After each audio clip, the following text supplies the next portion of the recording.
el libro tiene una parte que es sobre cuáles temas de la teoría económica que yo llevaba a los distintos debates y programas de televisión y demás, con los que me hice muy popular. O sea, en rigor yo soy especialista en crecimiento económico con o sin dinero. Es decir, sé cómo hacer crecer una economía y sé cómo, digamos, terminar con la inflación.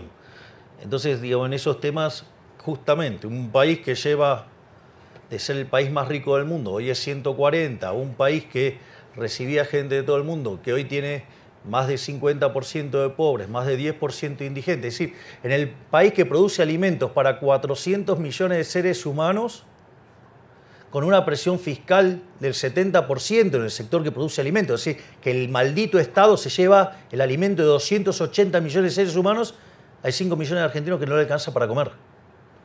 Muy eficiente. Entonces, en ese contexto, digamos, además, cuando yo empecé a ir a la tele, estaba más solo que Adán en el Día de la Madre.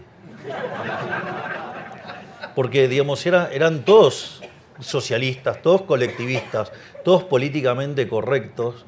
O sea, y lo único que, digamos, o sea, y era luchas desiguales.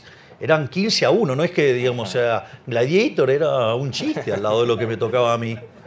Y bueno, pero así, digamos, con la teoría económica debajo del brazo, la evidencia empírica y lo que iba pasando en la realidad, las ideas fueron ganando espacio.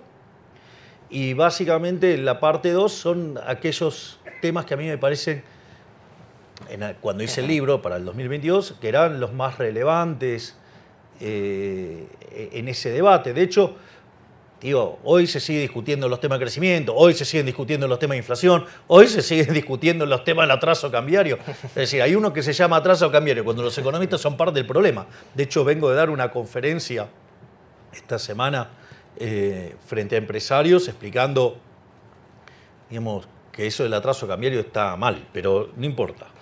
Y después, la tercera parte del libro tiene mis discursos de campaña y como cierre tiene la discusión del presupuesto ya siendo diputado. O sea, eso es básicamente la estructura del libro, que, digamos, tengo el honor de que Juan Ramón me lo haya prologado.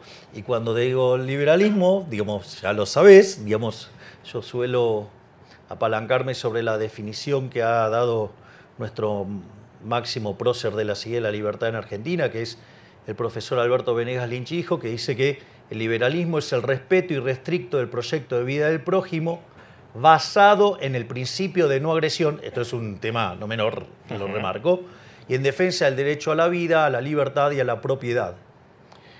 Y además, digo, es uno de los capítulos, o sea, cuyas instituciones son la propiedad privada, los mercados libres de intervención estatal, la competencia, la división del trabajo y la cooperación social, donde solamente se puede ser exitoso en el capitalismo sirviendo al prójimo con bienes de mejor calidad o mejor precio. Es decir, que en el fondo un capitalista exitoso es un benefactor social, es un héroe.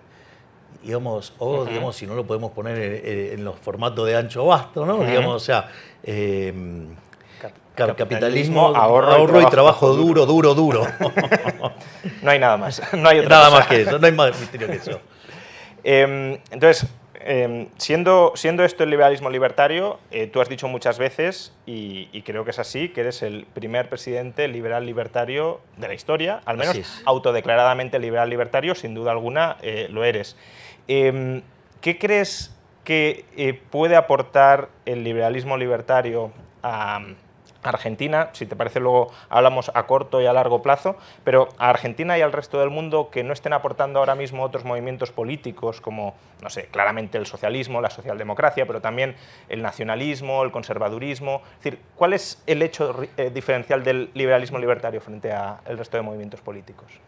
A ver, esto es una pregunta sumamente interesante, porque el upgrade que implica el liberalismo en términos de implementación política es un upgrade en términos morales.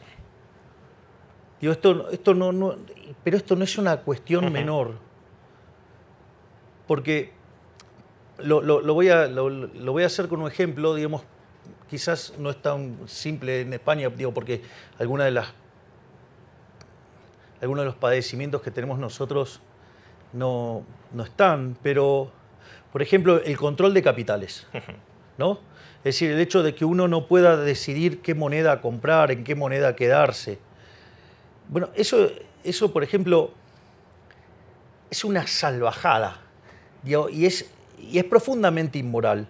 Entonces, por ejemplo, ¿por qué ocurre eso? Porque Argentina, digo, genera como consecuencia de esa frase nefasta que le gusta a todo el surderío, que es de donde hay una necesidad nace un derecho. El problema es que las necesidades son infinitas, el derecho alguien lo tiene que pagar. Digo, recuerden esto, los derechos alguien los tiene que pagar. Y como los recursos son finitos, ahí aparece el gran problema, digo, que se manifiesta como déficit fiscal. En general, cuanto más inmoral es un político, lo financia con deuda. Vean que siempre la dimensión moral, o sea, y esto el liberalismo lo aporta de lleno. ¿Por qué es inmoral la deuda? La deuda es inmoral porque la fiesta de hoy se lo estoy pasando a las generaciones futuras. Es como que nosotros nos fuéramos todos de fiesta y le pasemos la cuenta a nuestros nietos. ¿Cómo lo calificarían? Pondrían una cosa bastante fea. Entonces, o por ejemplo, digamos, financiarlo con emisión monetaria, que es un impuesto no legislado. Digo, los impuestos son un robo y este también es un robo. En realidad el verdadero robo es el señoriaje, es la emisión de dinero. Pero no solo eso, sino que además es profundamente regresivo. Entonces pega con más fuerza sobre los más vulnerables. Es decir, en Argentina, por ejemplo, pasa que los mayores fanáticos del señoriaje y el impuesto inflacionario son los progres. Y son una máquina de producir pobres. Y lo otro directamente son los impuestos, que directamente es un robo, es una confiscación. Entonces, ¿qué es lo que pasa? Cuando se quedan ya sin recursos, terminan yendo por la emisión monetaria. Y eso empieza a generar inflación. Como no les gusta la inflación, digo, porque es un efecto nocivo y que a la gente le molesta, entonces, ¿qué es lo que hacen? Para tratar de controlar los precios, fijan el tipo de cambio. Y al fijar el tipo de cambio se empiezan a perder reservas. Digo, de manual. Entonces, como no les gusta perder de reservas, ¿qué hacen? Ponen control de capitales. El control de capitales no solo que está vulnerando la libertad de ustedes de decidir en qué moneda ahorrar, sino que además les está destrozando el consumo futuro, pero no solo eso, además los obliga a retener más de la moneda local. Por lo tanto, aumenta la base imponible del impuesto inflacionario por la fuerza. Es decir, entonces vean que el control de capitales, por ejemplo, es una política fuertemente inmoral, es una aberración.